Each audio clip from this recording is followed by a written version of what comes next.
What we're going to go through in this video is how to start using our bow on our cello. So, first thing we want to make sure is that we have our good posture with our body.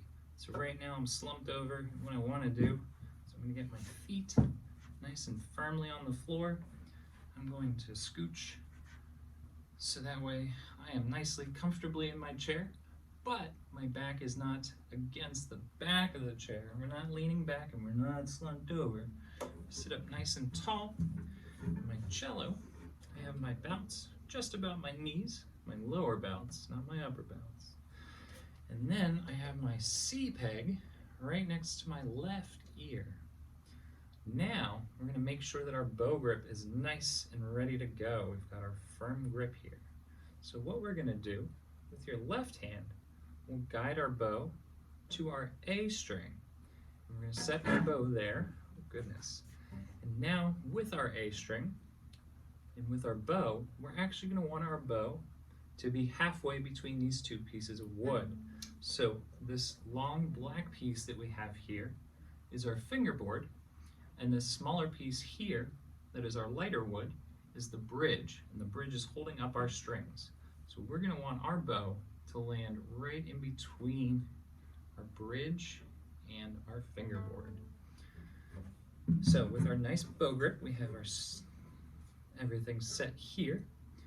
What we're going to do is we're going to start at our frog and we're going to pull. And as we pull, what we want to make sure we do is let our wrist bend here. And the reason we let our wrist bend is because if we don't,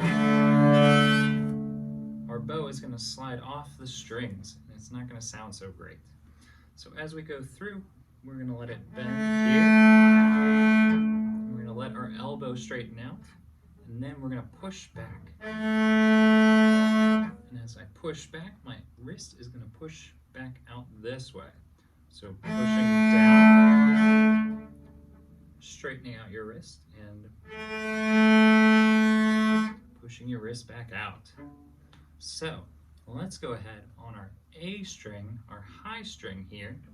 We're going to go ahead and play that 4 times. Ready with our bow? Ready? A.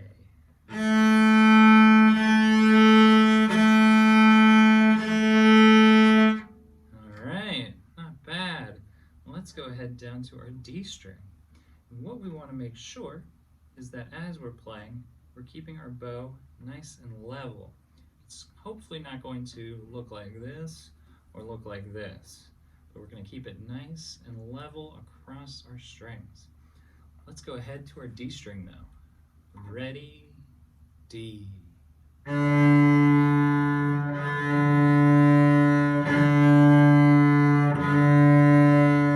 Keeping our wrist nice and loose.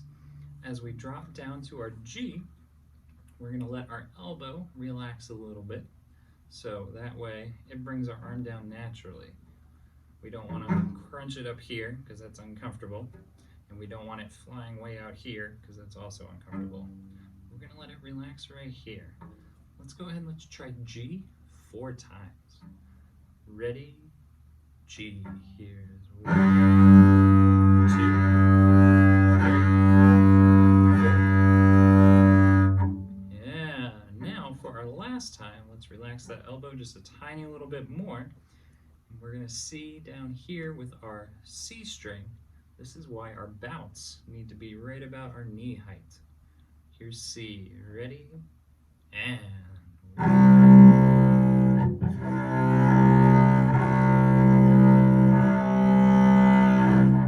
yeah, so if my cello was much lower, my bow here would run into my leg. So that's why we have our cello set to the height that we do.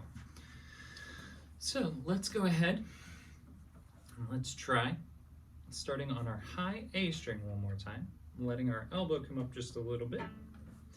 And what we're going to do is we are going to play our A string 4 times. We're going to rest for 4 counts, and then we're going to play our D string 4 times, and then rest for 4 counts, and we'll work our way down. During those 4 counts, we want to make sure that our elbow is dropping just enough that our bow is going to land nicely on our next string. All right, ready? Let's give it a shot. 1, 2, ready, A.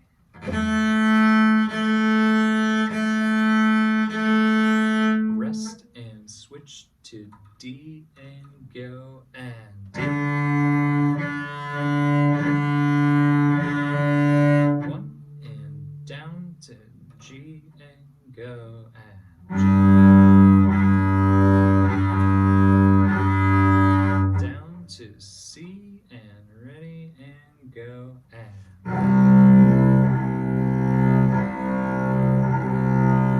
Good. So, again, the other way we can try this is starting on our low C string and working our way back up. I'll leave that for you guys to try the next time you practice, though. Best of luck.